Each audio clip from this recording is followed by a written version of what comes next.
¿Cómo comenzamos? ¿Dónde surgió la civilización? Los expertos han ofrecido muchas teorías basadas en lo que observan. ¿Pero realmente lo sabemos? De vez en cuando aparecen pruebas que contradicen completamente todas las teorías.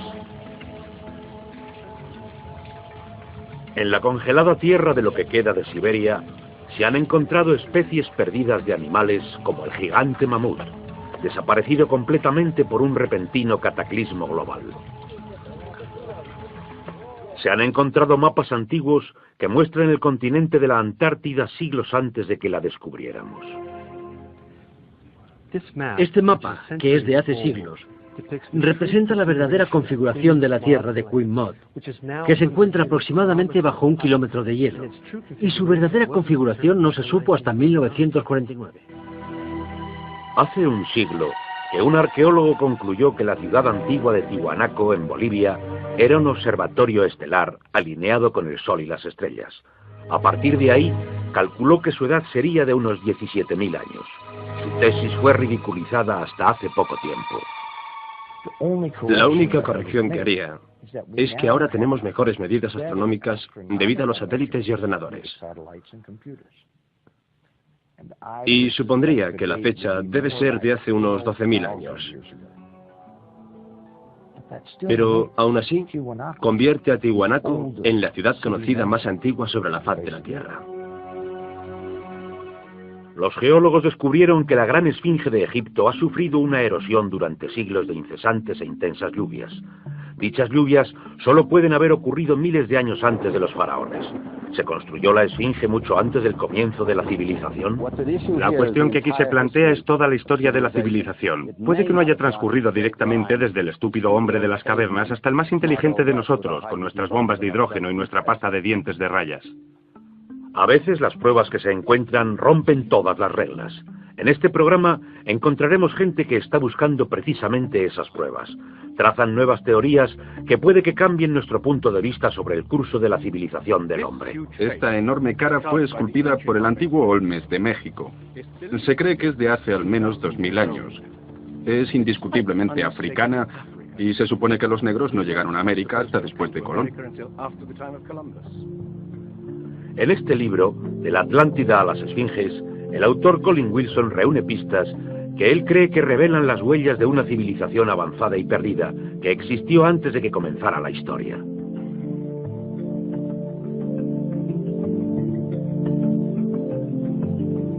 El filósofo griego Platón describió dicha civilización destruida por un enorme cataclismo y de la que le hablaron sacerdotes egipcios.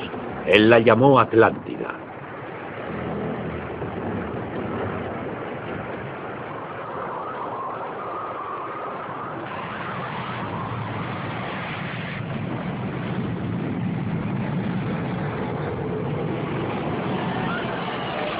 Atlántida, un enorme cataclismo.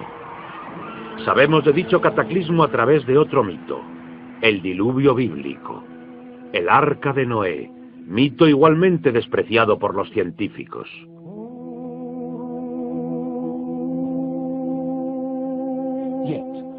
Aun cuando rechazan el diluvio bíblico y el Arca de Noé como una fábula, los científicos están ignorando el hecho de que a lo largo de todo el mundo hay cientos de mitos sobre el diluvio, aparte del de Mesopotamia o del hebreo, que cuentan la misma historia del desastre mundial que prácticamente eliminó a la humanidad antes de la historia escrita.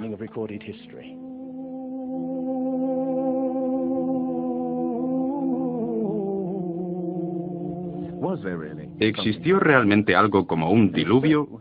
Y si fue así, ¿existía una civilización que surgió antes que todas las demás? Estoy diciendo civilización, no Atlántida, ya que en cuanto mencionas la palabra Atlántida, un científico gruñe "oh no" y deja de escuchar. La idea del diluvio universal está más allá de la respetabilidad intelectual. Pero ¿cómo puede ser la ciencia misma imparcial? ¿Hace realmente lo que reclama hacer? Consideremos los hechos y empecemos desde ahí. A través de la historia, la ciencia ha tendido a centrarse más en sus teorías que en los hechos. Desde los hechos surge la teoría para explicarlos. Otros se dejan a un lado. Nuevos hechos pueden cambiar la teoría, pero con frecuencia son ignorados. Llamamos a estos hechos anormales, pruebas que no se ajustan.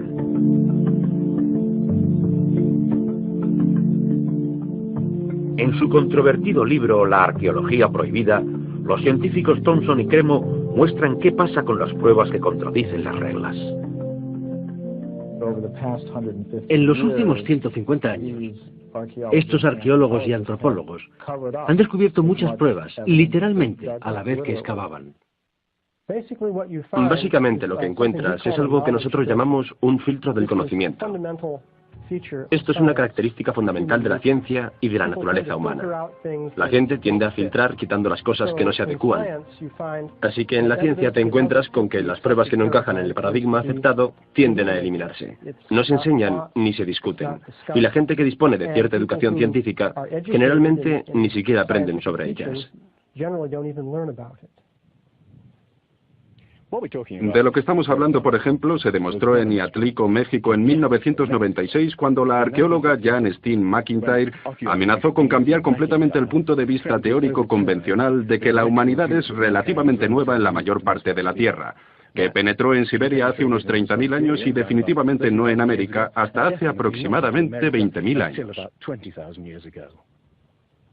En México, Janestine McIntyre descubrió herramientas de piedra y huesos humanos que fueron fechados mediante diferentes test científicos. Pensamos que teníamos un yacimiento antiguo. Esto fue en el 66 y pensamos que quizás eran de hace 20.000 años. Cuando finalmente teníamos las fechas, resultó que era de hacía 250.000 años. A decir verdad, hubiera sido feliz con la fecha de 20.000 años de antigüedad. Habría hecho mi carrera. Por aquel entonces era bastante naif y pensé, perfecto, me voy a quedar con estas fechas. Tenemos la información, tenemos los hechos. Expongamos los hechos y partamos de ahí. No me di cuenta de que arruinaría mi carrera. Se le han obstaculizado todas sus oportunidades profesionales desde entonces. Se cerró el yacimiento y le fue denegado el permiso para futuras investigaciones. Permanentemente. E incluso a principios de año, después de 3 décadas, los arqueólogos descubrieron huellas de humanos en Siberia de hace 300.000 años, fecha que Janestine McIntyre no considera improbable después de todo. No es necesariamente una conspiración deliberada en el sentido de que un grupo de personas se reúnen en un cuarto de fumar y deciden, vamos a engañar a la gente. Es algo que sucede automáticamente dentro de la comunidad científica. Cuando una prueba dada discrepa con la teoría predominante, entonces automáticamente se deja de hablar de ella. No la divulgan. Y eso significa que la ciencia no progresa de la manera que uno esperaría.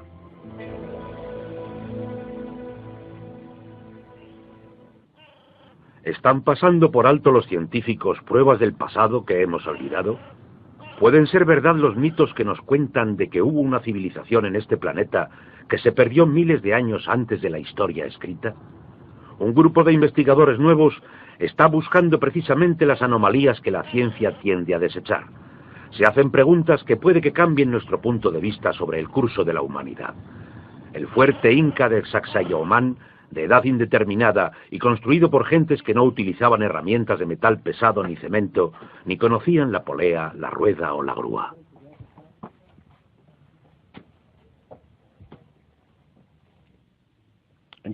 Mira esta piedra. He contado 11 esquinas. Debe pesar más de 200 coches familiares y revela la increíble destreza de esta gente en la construcción.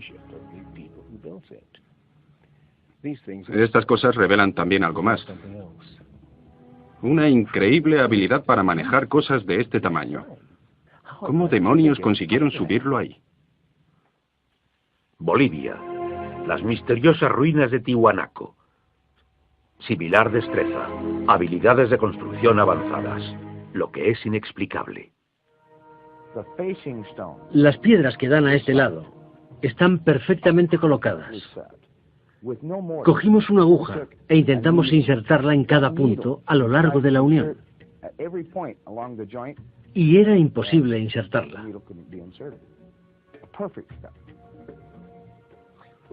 Cuando los conquistadores españoles preguntaron a los incas si habían construido el Tiwanaku, dijeron, no, no lo construimos. Estaba construido hace miles de años. Las pruebas muestran que fue construido por una civilización avanzada.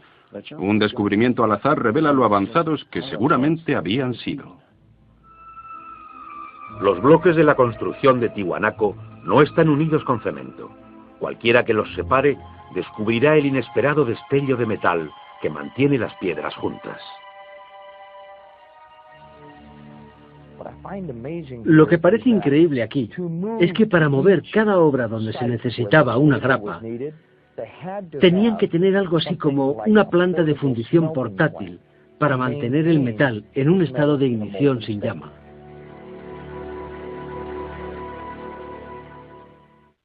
Y aquí hay un uso similar de las abrazaderas de metal y piedras unidas perfectamente, como esta en forma de L, con la misma ingenuidad.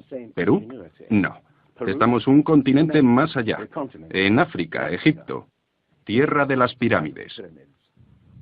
Las 3 pirámides de Gizeh, maravilla del mundo antiguo. El triunfo de otras gentes que no conocían la rueda, la polea o la grúa. ¿Cómo fueron capaces de hacer un trayecto tan alto con bloques de construcción de 100 toneladas? Es una proeza que la tecnología moderna tampoco puede explicar ni imitar. Soy ingeniero, y puedo decirte que subir tan alto bloques de este tamaño requiere una grúa especial. Entonces, gente que no tenía estas grúas especiales, ni siquiera una simple polea o una rueda, y utilizaba herramientas de cobre, ¿cómo pudieron hacerlo? Bobal cree que la Gran Pirámide de Gizeh fue algo más que una tumba que delata un nivel inexplicable de alta tecnología. En su libro sobre el Génesis, Robert Bobal y su coautor Graham Hancock enumeran muchas proezas inexplicables. El experto en perforación Chris Dunn. Esta es una increíble obra maestra, un misterio. ¿Cómo lo hicieron? El sarcófago en la cámara del rey. ¿Cómo los constructores primitivos consiguieron hacer coincidir el contenido interior con el de la misma piedra del sarcófago hasta llegar al milímetro cúbico? Una proeza que requiere un conocimiento sofisticado de física, un misterio como la perforación misma. La manera típica de hacerlo primitivamente sería con un taladro de arco.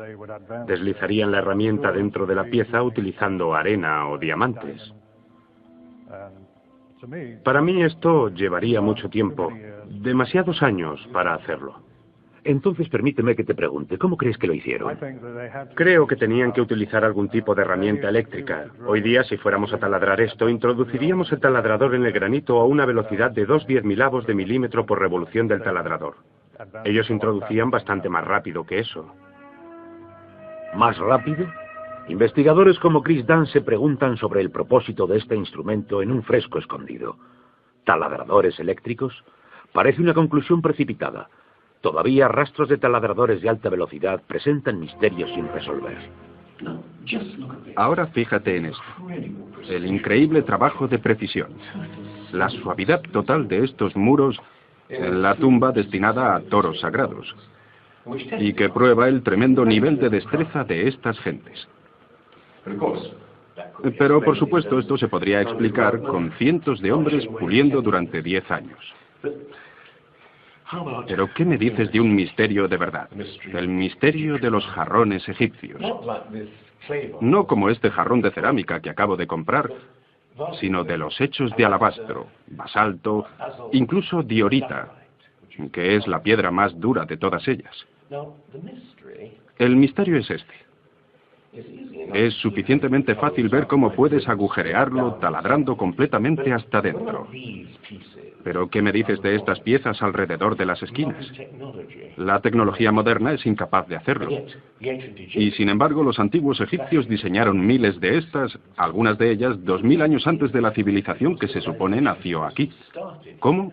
El misterio está todavía sin explicar. Inexplicable.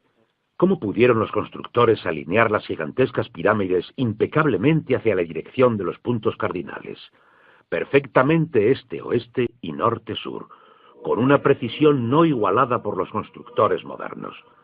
La Gran Pirámide parece ser un modelo matemático del hemisferio norte e incorpora un valor trascendental del pi del radio del diámetro de la esfera a sus circunferencias y un concepto superior de las matemáticas.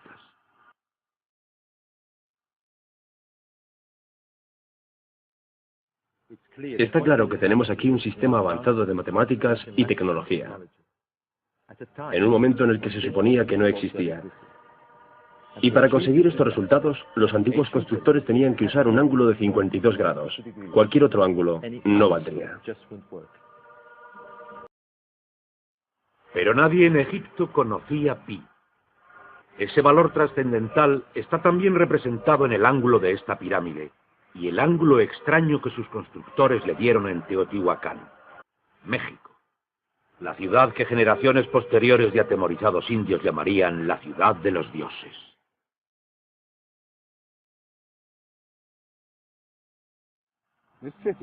Esta ciudad fue más grande que el Imperio Romano. Lo que estamos viendo es una serie de cuencos que se llenaban de agua, cuya superficie suave y como un espejo reflejaba los cielos, y su murmullo servía también como avisador de terremotos. Estos templos en el lado opuesto se cree que representan cuerpos celestiales. Una cosa está clara, todo este lugar parece tener un tipo de obsesión con la astronomía y la eternidad. En los equinoccios, el 21 de marzo y el 21 de septiembre, estas pirámides representan gigantes sombras a lo largo del eje, lo que hace de ellas un perfecto reloj para la gente que estaba obsesionada con la medida del tiempo y la precisión.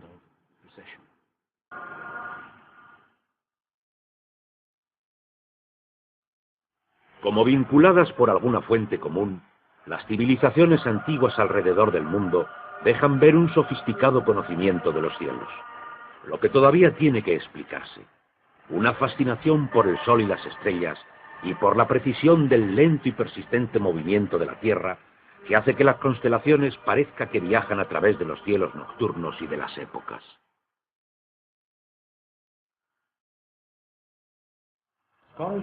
Los estudiosos afirman que los antiguos egipcios no tenían un gran conocimiento de astronomía, pero aquí se ve claramente su fascinación y conocimiento sofisticado del cielo. Mira las constelaciones del zodiaco: Leo, Tauro, Piscis, y aquí la constelación de Orión. Los antiguos egipcios vieron la constelación de Orión como su dios Osiris, señor de la muerte, los cielos nocturnos y el más allá. Bobal encontró pruebas del dios en todas las pirámides de Gizeh.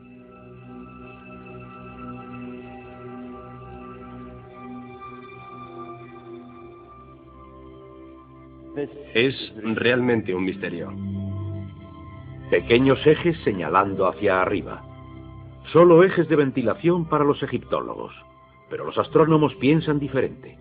Para el antiguo Egipto, esto era Rostau, salida al más allá, reino del dios Osiris u Orión.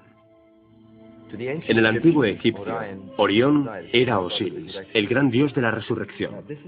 Esto es una reconstrucción del cielo en el año 2500 a.C., y fue increíble descubrir esto. Los rayos conducen a Orión y a la estrella Sirius o Isis, consorte de Osiris. En textos antiguos, Bobal encuentra que deben haber servido en ceremonias secretas para hacer que faraones muertos resuciten como estrellas en la constelación de Orión. Uno de estos textos dice: «Oh rey que viajas por los serpenteantes canales de la Vía Láctea, al lugar donde Osiris reside». Bobal cree que Osiris tenía importancia tan crucial para los constructores que construyeron las pirámides de Gizeh, exactamente como las 3 estrellas en el cinturón de Orión. Aunque parezca increíble, esa correlación fue solo el principio. Descubrió que los antepasados habían dado nombres de estrellas a otras 2 pirámides contemporáneas cerca de allí. Miró entonces el desgastado plano y se quedó anonadado. La constelación de Orión, el dios Osiris, estaba colocada en la misma posición en el cielo que en la tierra. México, donde Teotihuacán presenta otro paralelismo. La leyenda llama a esta la ciudad de los dioses y sugiere su propósito de transformar a los hombres en seres celestiales. Como en Egipto con las pirámides de Giza, los mitos hablan de su significado como reencarnación en las estrellas. Este es el secreto de Teotihuacán.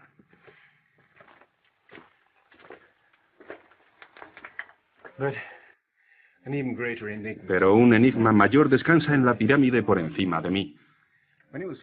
Cuando se excavó por primera vez en 1906, descubrieron una enorme hoja de mica. Ahora sabemos que la mica se utiliza en aislamientos eléctricos. No tenemos ni idea para qué querían utilizarla. Lo que resulta incluso más extraño es que la mica procede de Brasil. ¿Te imaginas el problema de mover una pieza de mica de 30 metros cuadrados hace 2000 años? ¿Cómo? ¿Y con qué propósito? No tenemos ni idea. Tiwanaku, Bolivia. Otra cultura perdida que delata la misma fascinación por el sol y las estrellas. Hace cientos de años, el arqueólogo Poznański observó que el primer día de primavera el sol salía exactamente por el centro del templo. Era el principio de un importante descubrimiento. Poznański descubrió que construyeron este templo como un observatorio. Un enorme reloj para medir la progresión del sol. Y podemos utilizar estos alineamientos astronómicos para fechar el lugar. A lo largo del año el sol sale por diferentes puntos del horizonte. En el primer día de primavera, un observador podría ver al sol exactamente en el centro. Al estudiar el complejo trazado de Poznański, se deduce que en el primer día de invierno o de verano el sol saldría por encima de las esquinas de las piedras. Pero no era así. Los arqueólogos hoy día dicen que es simplemente porque los constructores cometieron un error de construcción. Después de observar la perfección con que fue construido este lugar, con piedras de 100 toneladas, sugerir tal cosa como que las marcas de los solsticios están equivocadas me parece increíble. Neil Steve verificó los cálculos de Poznański.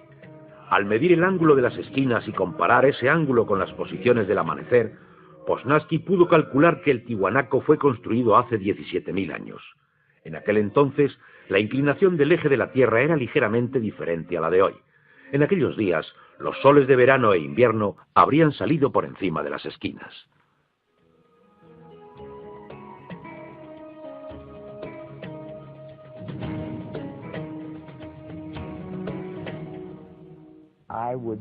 Sospecharía que la fecha sería de hace unos 12.000 años. Y eso debería plantear a cada uno de nosotros un montón de preguntas sobre el origen de la civilización.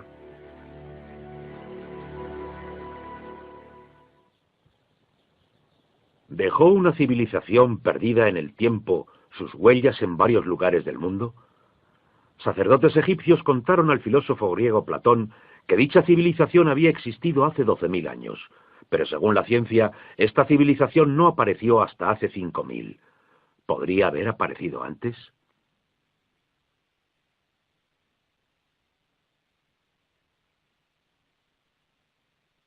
El investigador John West descubrió en Egipto que la esfinge de Gizeh no sufrió la erosión de la misma manera que sus alrededores, erosionados por arena y vientos del desierto.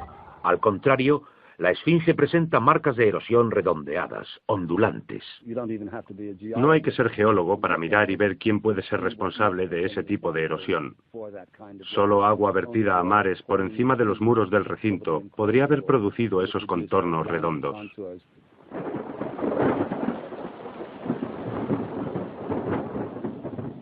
¿Agua en el desierto del Sáhara? No en la época de los faraones. Para ello hay que retroceder hasta el final de la era glacial, unos 10.500 años antes de Cristo. Miles de años antes de que existiera algún faraón. Pero, ¿por qué tiene entonces la esfinge cabeza de faraón? La cabeza es desproporcionadamente pequeña. Vista particularmente desde el aire, se ve que el cuerpo de la esfinge es largo y aplanado, y la cabeza parece como un alfiler encima de él. Para nosotros esto es una indicación de que la cabeza ha sido reesculpida. En otras palabras, en un momento dado de su larga historia, la cabeza era redonda. John West cree que la esfinge fue originariamente un enorme león que un desconocido grupo de escultores esculpió en la roca miles de años antes de Cristo. Sufrió la erosión cuando al final de la era glacial cambió el clima causando lluvias incesantes durante siglos. Solo miles de años después esculpieron los faraones su cabeza a su propia imagen.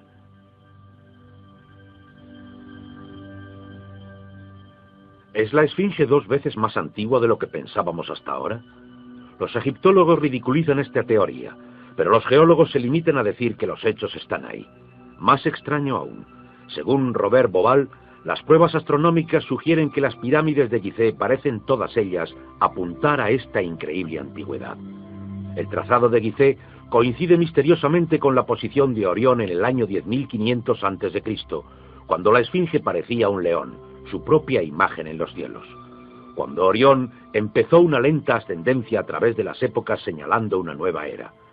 El ajuste de Orión a esa fecha distante corresponde precisamente con las 3 pirámides pequeñas detrás de las mismas pirámides. Y hay otros muchos hechos sorprendentes que proporciona la astronomía.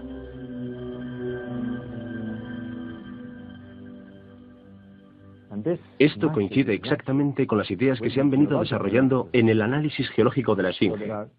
Así que hay justo 2 ciencias indicando que la Esfinge podía ser de hace 10.500 años antes de Cristo.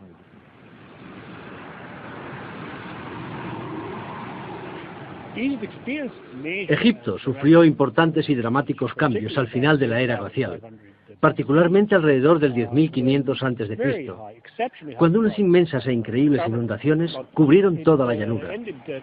Terminaron tanto con el valle del Nilo como con el delta en general. 10.500 años antes de Cristo, época de inundaciones. ¿Podrían los diseñadores de Gizeh señalar esa distancia en el tiempo? La época en que el mito cuenta que el dios Osiris y sus ayudantes ascendieron del caos para traer los primeros frutos de la civilización. ¿De dónde venían?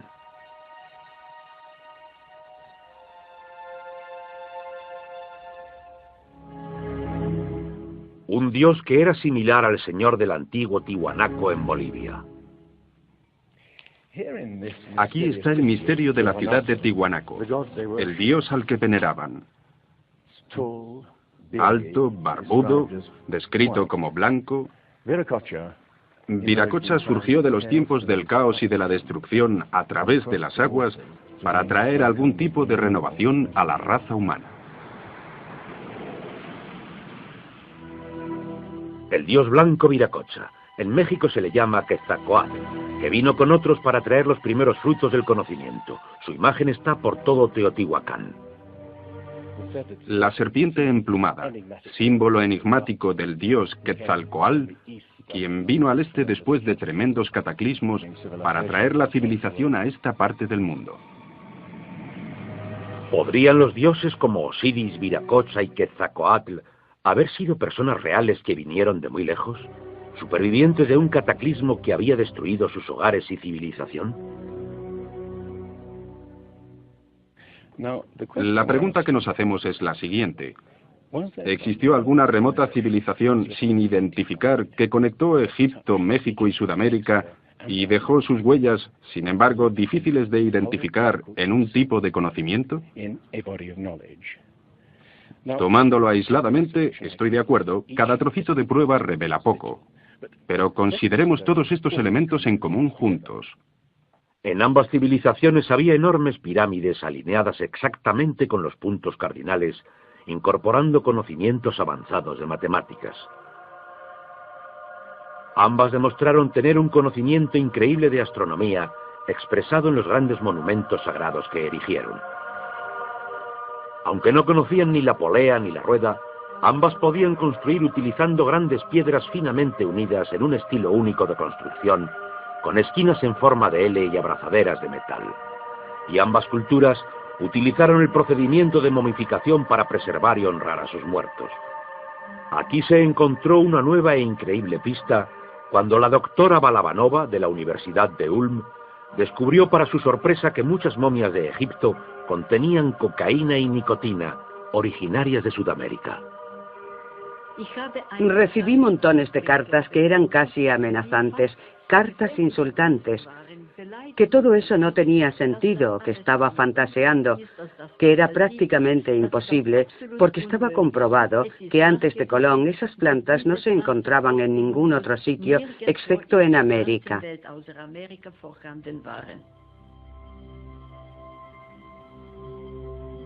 Pero su investigación se repitió en cientos de momias y pudo comprobarse sin ninguna duda.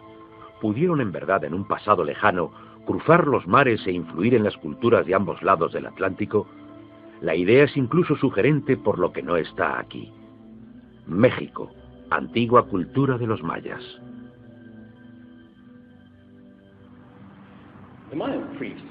Los sacerdotes mayas tenían mesas para predecir los eclipses de sol y de la luna. Pero hay algo muy raro sobre los mayas. Nunca comprendieron el principio básico de la rueda. Fueron capaces de visualizar la eternidad como ninguna otra cultura anterior. Pudieron pensar en millones de años y sin embargo nunca aprendieron a pesar un saco de grano. Sofisticada civilización que al final murió porque no supieron desarrollar métodos agrícolas sencillos para poder alimentar a sus propias gentes. Lo que estoy sugiriendo ¿es posible que sencillamente heredaran una parte específica de sus conocimientos de una civilización más antigua y sabia? Conexiones. A veces las pruebas están ahí para que las veamos todos. El antiguo Olmes en México les puso a sus gobernantes la cara de un africano. ¿Y qué me dices de esto esculpido por estos mismos Olmes? Es genéticamente imposible para los indios tener barba. Y tienes esta cara de un blanco caucasiano esculpida hace 2000 años antes de que los españoles llegaran por primera vez al Nuevo Mundo.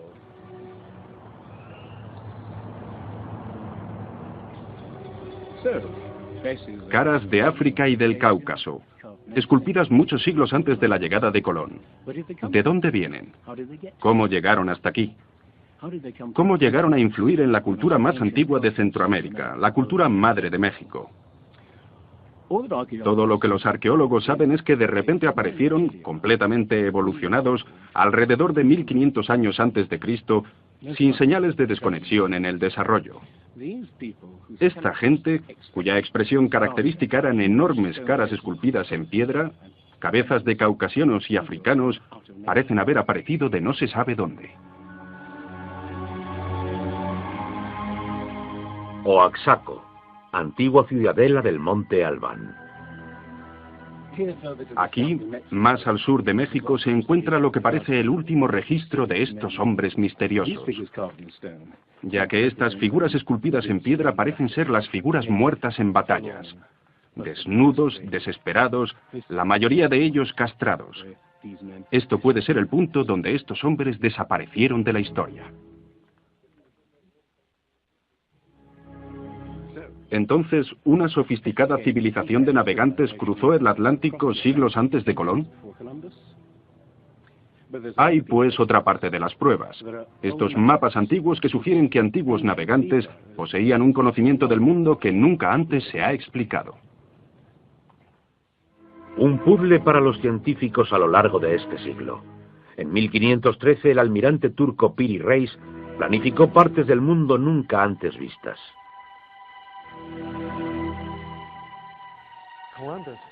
Colón exploró las zonas del Caribe.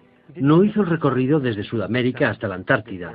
Nunca estuvo cerca de esta zona, pero estos mapas muestran todas esas características con bastante precisión antes de que Colón o cualquier otro explorador europeo hubiera alcanzado estas zonas.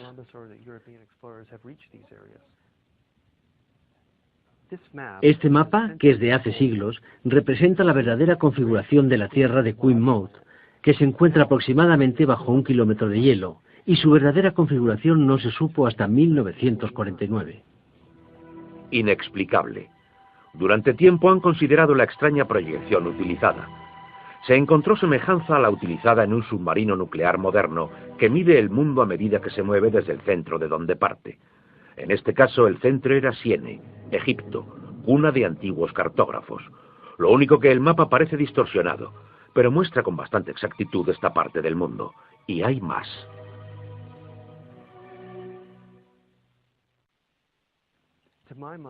Para mí, el aspecto más significativo del mapa de Peary Reis es el hecho de que describe las longitudes con bastante exactitud, algo que los europeos no fueron capaces de hacer hasta el siglo XVIII, y este es el siglo XVI. Distancias. Esta historia comienza en estas playas en 1707, cuando la flota inglesa navegaba desde el Mediterráneo hasta las costas de Inglaterra. En aquellos días era bastante fácil determinar a qué distancia estaba el norte o el sur, midiendo el ángulo que el Sol y las estrellas hacen con la superficie de la Tierra. Pero no existía tecnología para determinar a qué distancia quedaba el este o el oeste. Distancia. Bien, el almirante Sir Cloudesley Shuffle se enfureció cuando un marinero de un país del oeste le dijo que estaba a unas 20 millas más allá del este y era probable que naufragara la flota en la costa. Cuando los oficiales le aseguraron que el curso estaba bien, hizo que colgaran al marinero por insubordinación. En sus últimos momentos de muerte, debió haber deseado no haberlo hecho. Se encontraban barcos a miles, pero ahora la pérdida de toda una flota dio lugar a la búsqueda de un reloj preciso que pudiera calcular la longitud. Pasarían 2 generaciones antes de que finalmente se creara. Aún así, el mapa de Peary Reis era 250 años más antiguo, mostrando ya conocimiento de las distancias. En el mapa de Peary Reis se menciona el hecho de que es copiado de fuentes de otros mapas. Estas son copias de otras copias. La mayoría de la gente que ha investigado cree que los mapas pueden datar de la época de Alejandro Magno, pero realmente son aún más antiguos. Mapas del mundo diseñados antes de que aprendiéramos a navegar los océanos. Inexplicable tecnología de construcción, conocimiento sofisticado de matemáticas, astronomía. Si hubo una tecnología tan avanzada capaz de pasar su conocimiento a los constructores de la Esfinge y a las gentes de los Andes en México, ¿qué pasó con ella? Platón dice que hubo una civilización tecnológicamente avanzada capaz de navegar por los océanos del mundo. Atlántida, descansando en un enorme continente. Al rechazar una civilización perdida, la ciencia rechaza igualmente la noción de una catástrofe mundial que la destruyó. Pero lo que nos cuentan Platón o la Biblia encuentra apoyo en otras partes. El Popol Vuh, el libro sagrado de los mayas, habla de unas enormes olas e inundaciones y de que los cielos se oscurecieron durante meses seguidos, de increíble frío, negras lluvias y granizo. Los hombres de la antigüedad hablaban de tiempos de caos, inundaciones y oscuridad, de donde los dioses surgieron para dar forma a las tierras de Egipto.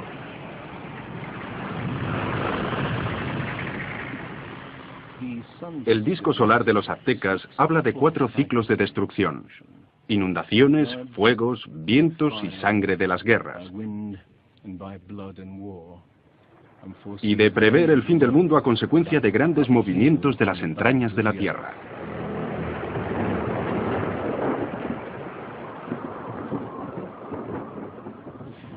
Los mitos en otros lugares de la antigua América hablan de inundaciones y diluvios apocalípticos, de fuego de erupciones volcánicas y de terremotos. Hablan con inquietante realismo de un pasado que no pueden recordar claramente ni tampoco olvidar. Los estudiosos se inclinan a creer que la inundación es una fantasía de antiguos poetas. Pero supón que los estudiosos están equivocados. Supón que una serie de catástrofes naturales terribles redujeron a nuestros antepasados a unos pequeños grupos que vivían muy lejos unos de otros y repartidos por todo el mundo. Lo que estamos buscando es una época que encaje perfectamente a los mitos como el zapato de cristal al pie de Cenicienta. Una pista, la Brea Tar Pit de California. Sepultura masiva de millones de animales, convertida ahora en atracción turística. En el fondo de la superficie se encuentra el Salt Lake Oil Field. El asfalto se escurre a través de las grietas y fisuras como un tremendo matamoscas que captura animales en el asfalto.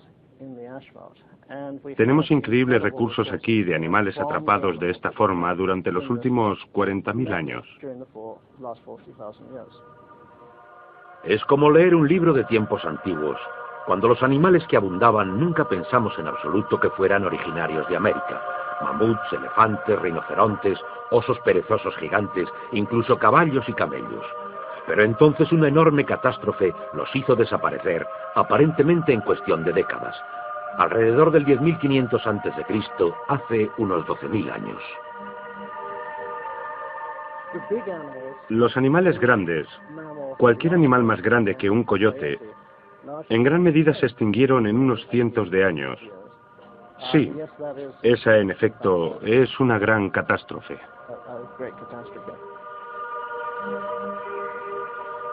La prueba de una catástrofe. La edad del hielo. Hace unos 12.000 años. Las temperaturas que habían permanecido relativamente estables durante miles de años, de repente subieron muchísimo. Un asombroso aumento de más de 5 grados en un período de 3 a 10 años solamente. Este es el increíble descubrimiento de los científicos que perforaron en la capa de hielo de Groenlandia para investigar los cambios atmosféricos. Al núcleo de hielo de Groenlandia, alguna gente lo ha llamado la piedra roseta del clima, ya que es posible ver cómo puede cambiar el clima tan rápidamente. Es realmente un gran descubrimiento. Y este cambio ocurrió entre 3 años y un par de décadas próximas a lo que vemos hoy día. Hemos encontrado cambios increíbles en la química del hielo. Y encontramos que durante un tiempo, cuando las capas de hielo empezaban a fundirse, encontramos más señales de deposiciones volcánicas y de mayor magnitud.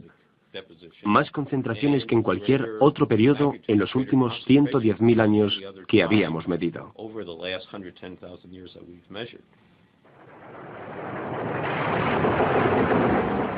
Movimientos volcánicos sin precedentes acompañados de cambios bruscos de temperatura y enormes inundaciones. Capas de hielo de más de 1 milla de espesor se derritieron en décadas. El nivel del mar subió hasta por encima de los 1.500 metros. Aparecieron mares donde había habido tierra. Se podía caminar desde Gran Bretaña a Escandinavia en un tiempo en el que la revolución climática dio forma al Mar del Norte. Fueron tiempos en que grandes inundaciones cubrieron las planicies de Norteamérica.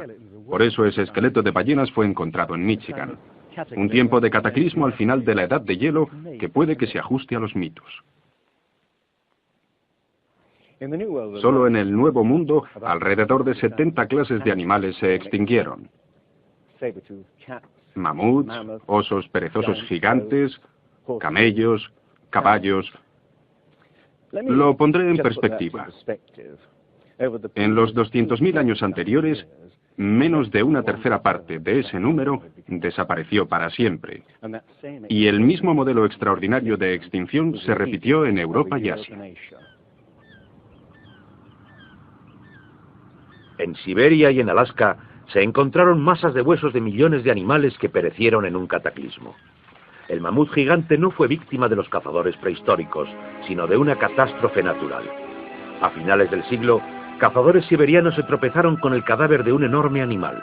Cuando se desenterró y transportó, se encontró que su estómago contenía plantas sin digerir procedentes de climas templados. El animal había sido totalmente congelado, más rápido de lo que cualquier moderno congelador es capaz. Lo que es cierto es que hace unos 12 o 13.000 años, un terrible frío abatió Siberia y no ha parado desde entonces. El misterio de los mamuts congelados ha dado lugar a algunas extrañas anécdotas, algunas ciertas y otras no. Como la historia de los filetes de mamut servidos en Fairbanks, Alaska. Lo que es cierto realmente es un informe del siglo XIX del naturista ruso Baron Wrangel, que descubrió la isla de Oso, que se encuentra al norte de Siberia, y donde la arena estaba sujeta literalmente por arrecifes de hueso y colmillos de mamut y otros animales que habían desaparecido en alguna extraña catástrofe primitiva. La extinción masiva, la tremenda actividad volcánica, la rapidez con que se derritió el hielo, parece sugerir que tuvo lugar una increíble revolución del clima hace 12.000 años. Parecen existir algunos factores, pero no sabemos exactamente cuáles.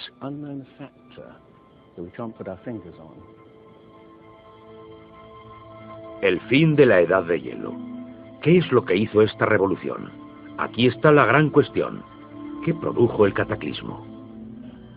Una de las mejores ideas que se han propuesto es del americano Charles Hapgood, que sugirió algo que llamó desplazamiento de la corteza terrestre, que significa que toda la corteza de la Tierra se cambió de sitio de repente. Toda la cáscara exterior de la Tierra es solo una tercera parte de la masa de la Tierra. Se perdió, se movió, como la cáscara de una naranja. Más fina que la cáscara de un huevo, la corteza de la Tierra se apoya en un líquido interior fundido. La teoría que rige la corteza de la Tierra es la de las placas tectónicas. Los continentes poco a poco se fueron separando a lo largo de miles de millones de años, aunque la ciencia rechazó esta teoría durante más de medio siglo. Y ahora igualmente rechaza la idea de que la corteza terrestre pueda moverse como una unidad. Pero un científico estaba fascinado con la idea. Si hubiera vivido más tiempo, se hubiera considerado más seriamente la teoría del desplazamiento de la corteza terrestre. Su nombre fue Albert Einstein. En resumen, esto es lo que expuso. Cuando di con el trabajo de Hapgood, me quedé fascinado. Era una idea tan simple, pero que explicaba un gran número de problemas. Hapgood tenía la teoría. La cuestión era cuál era el mecanismo que ponía la enorme cosa en movimiento. Y fue Einstein quien planteó la idea. La enorme cantidad de hielo acumulado alrededor de los polos pudo hacerse de 3 kilómetros de grueso. Hielo que se extendió hasta el centro de América. Estos incontables billones de toneladas de hielo, si se formaron de forma desequilibrada, podrían haber causado que toda la Tierra vibrara como una rueda con un gigantesco peso colocado en su borde. Esta vibración, de hecho, sería suficiente para causar ese cambio de la corteza terrestre. Hace 55.000 años, el Polo Norte estaba colocado cerca de Europa, pero de repente se desplazó a Hudson Bay, en Canadá.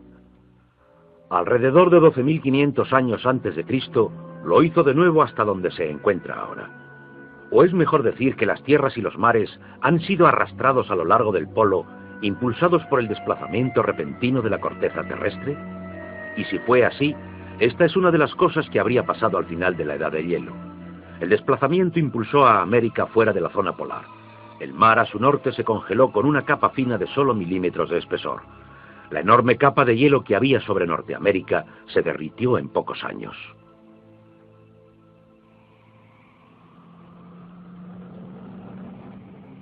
Lo que es interesante sobre la teoría de Hapgood-Einstein es que también explica bastante bien algunos otros mitos, bastante ajenos al mito del diluvio.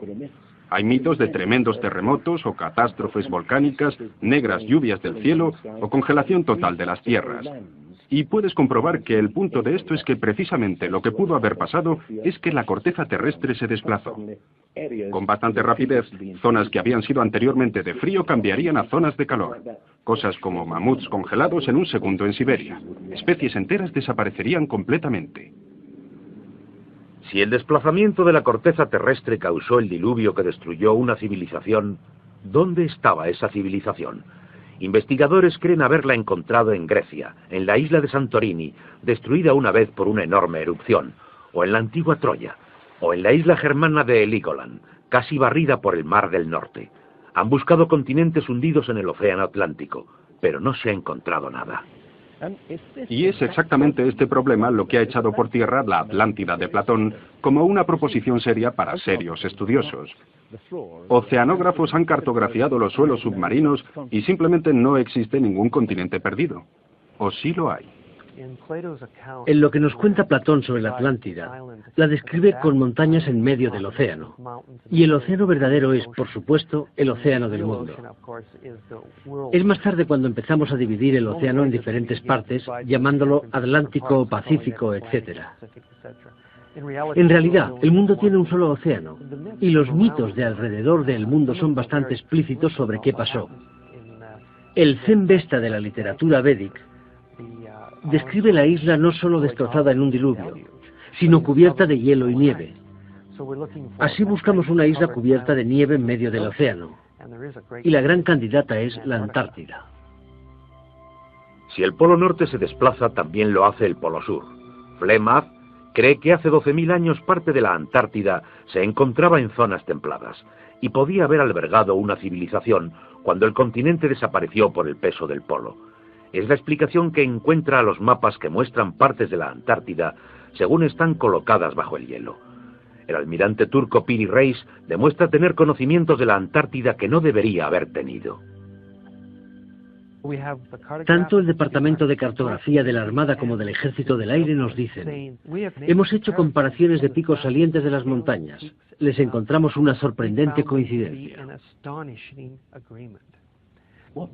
Tenemos que destacar que no estamos hablando de un mapa, el mapa de Piri Reis, que podría ser discutido, sino de docenas de mapas.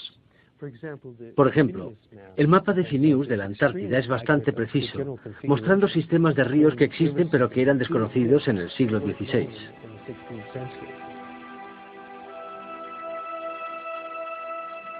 No se descubrió la Antártida hasta aproximadamente el año 1800.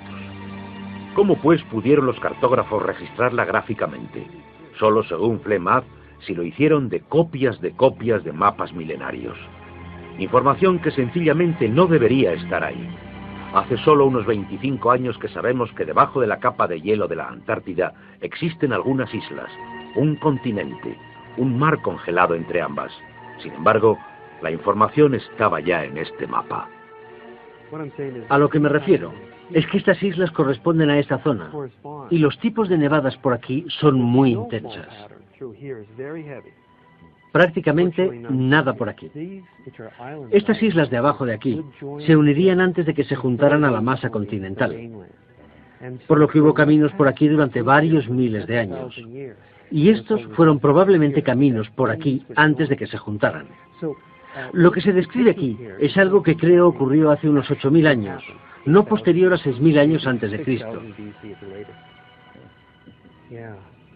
No hay forma de saber cómo ocurrió, excepto suponiendo la existencia de una civilización que tuvieron ciertos conocimientos de cartografía y navegación, que fueron reinventados de nuevo en nuestra época.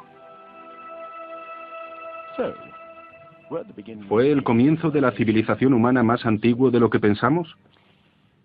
Se puede pensar que muchos elementos en este programa solo añaden insensatas sugerencias, que tomadas aisladamente pueden ser todas ellas discutidas. Pero si se ponen todas las piezas juntas, como las de un puzzle, se empieza a visualizar un modelo, como el que surge de los mitos. Una civilización que desapareció y fue olvidada mucho antes de la historia escrita.